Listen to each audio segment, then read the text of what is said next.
Hello everyone, good morning. आज है 19 जुलाई और देखते हैं आज के इम्पोर्टेंट करंट अफेयर्स।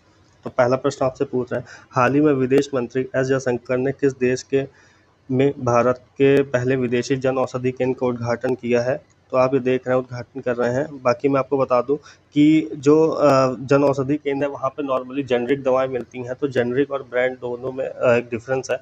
जैसे कि जो ब्रांड ड्रग होती है उसमें जो ब्रांड होता है उसका नाम मेंशन्ड होता है, लेकिन जो जेनरिक ड्रग होती है उसमें ब्रांड का नाम मेंशन नहीं होता, बट दोनों का कंपोजिशन सेम होता है। तो इसका उद्घाटन इन्होंने मॉरिशस में किया है। और कल भी हमने डिस्कस किया था कि 16 और 17 2 दिन के दौरे पर हमारे एक्सटर्नल मिनिस्टर मॉरिशस पे हैं और वहाँ पे इन्होंने उद्घाटन किया है। बाकी मॉरिशस के बारे में आप ये भी डिस्कस कर सकते हैं कि वहाँ की जो कैपिटल है वो है पोर्ट लुइस वहाँ की कैपिटल है।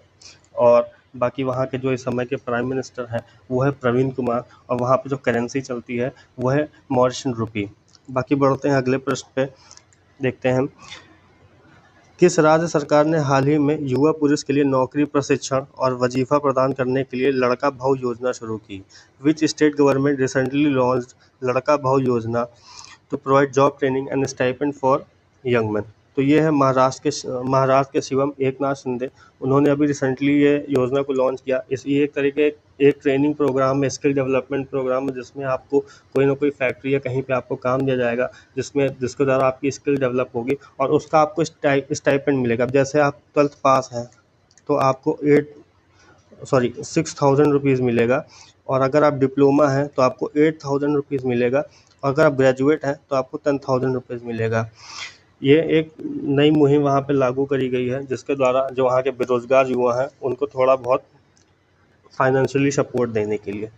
बाकी आप बढ़ते हैं अगले प्रश्न में। The second Asia Pacific ministerial conference on civil aviation will be held in which country? तो इसका आंसर है इंडिया। और ये जो कॉन्फ्रेंस है ये 11 और 12 सितंबर को इंडिया में होने वाली है, और ये बाई जॉइंटली होगी by government of India and ICAO, मतलब International Civil Aviation Organization Pacific Asia. तो इनके द्वारा होगी ये 11 और 12 सितंबर को। और बाकी इस जो कॉन्फ्रेंस है इसका मेन मोटो ये है कि हमारे जो एयरलाइंस है उनको बेटरमेंट के लिए और हमारे गुड एक्सपीरियंसेस के लिए। बाकी अगर आप बात करें तो इसका जो फर्स्ट वाला हुआ था वो चाइना में हुआ था, बीजिंग में, और 2018 में हुई ये ऑर्गेनाइज हुआ था। Which Indian player one bronze medal at world junior squash championship 2024? विश्व जूनियर स्क्वैश चैंपियनशिप 2024 में किस भारतीय खिलाड़ी ने इस कायस पदक जीता? तो आप जिनकी फ़ोटो देख रहे हैं इनका नाम शौर्य बावा, और इन्होंने वहाँ पे अंडर 19 खेला है और साथ में इन्होंने वहाँ पे ब्रॉन्ज मेडल जीता है। तो जो ये चैंपियनशिप थी ये ह्यूस्टन टेक्सास USA में खेली गई थी।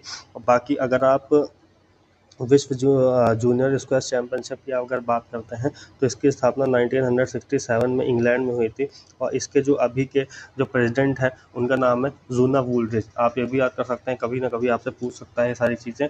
तो प्रेसिडेंट है उनका नाम है जूना वूलरिज। बढ़ते हैं अगले प्रश्न पे। अगला प्रश्न है, Operation Nanhe Farishte recently seen in the news is related to which organisation? Operation Nanhe Farishte हाल ही में समाचार में देखा गया है, इस संगठन किस संगठन से संबंधित है? तो आपको ऑप्शंस हैं DRDO, railway production force, ISRO, ministry of women and child development. तो आपका आंसर है railway production force. Railway production force आपका आंसर है। ये जो मुहिम है ये सन 2018 में स्टार्ट करी गई थी बाई RPF के द्वारा ये शुरू करी गई थी। इसमें ये था कि जो बच्चे खो गए हैं या जो बच्चे ट्रेन में चोरी कर लिए जाते हैं या उनको अगवा कर लिया जाता है तो उन बच्चों को ढूंढना था। और बाकी मैं आपको बताऊँ 7 सालों में जो रेलवे के प्रोटेक्शन फोर्स है उन्होंने अप्रॉक्सीमेटली 84,000 बच्चों को ढूंढ निकाला है और उनको उनके माता पिता या फिर जो भी जगह है वहाँ पे पहुँचाई गई हैं। बाकी आप लोग याद कर सकते हैं जो अभी रिसेंट के डायरेक्टर जनरल ऑफ RPF है उनका नाम है मनोज यादव। याद रखिएगा, मनोज यादव उनका नाम है, जो रिसेंट के डायरेक्टर जनरल ऑफ RPF है। बढ़ते हैं अगले प्रश्न पे। अगला प्रश्न, recently who has become South Asia representative of Asian para Olympic committee? हाल ही में एशिया पैरा ओलंपिक समिति के दक्षिण एशिया प्रतिनिधि कौन बनाए गए हैं? तो इसका आंसर है दीपा मलिक। दीपा मलिक की अगर हम लोग बात करते हैं तो ये एक शॉर्ट पुटर है और साथ ही साथ ये एक स्विमर भी थी, और इन्होंने भारत के लिए 33 गोल्ड और 4 सिल्वर इन्होंने दिए थे। और बाकी she is also a former president of para Olympic committee of India, और अभी इनको वहाँ पे south India representative of Asian para Olympic committee के रूप में उनको बनाया गया है। बाकी बढ़ते अगले प्रश्न पे। तो अगला प्रश्न है आपके लिए, एक होमवर्क है, open cup is related to which sport?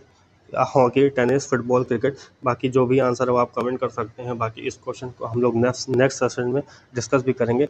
बाकी आपको कैसा लगा ये सेशन ये आप कमेंट करिएगा। बाकी चैनल को सब्सक्राइब करिएगा। Thank you.